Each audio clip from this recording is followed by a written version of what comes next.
এই দেশটা শুরুই হয়েছে ভুল থেকে।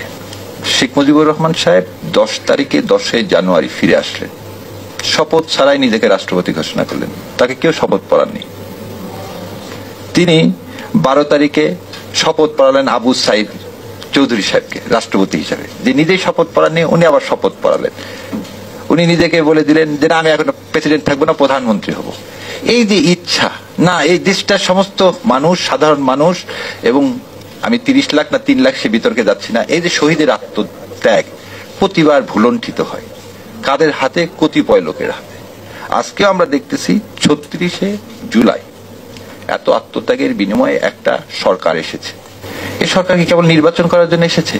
এই সরকারের মধ্যে আর 91 সালের তত্ত্বাবধায়ক সরকারের মধ্যে কি কোনো পার্থক্য নাই? এই সরকার কি বিপ্লবী সরকার? এই সরকার কি জনগণের ইচ্ছার প্রতিফলনের সরকার? না, এই সরকার অন্য সরকারের ধারাবাহিকতা রক্ষা করার জন্য যতক্ষণ আর একটা সরকার আসবে না ততক্ষণের একটা সরকার। আজ পর্যন্ত এই বিষয়গুলো অমীমাংসিত থেকে গেল, 1টা বছর পার হয়ে গেল।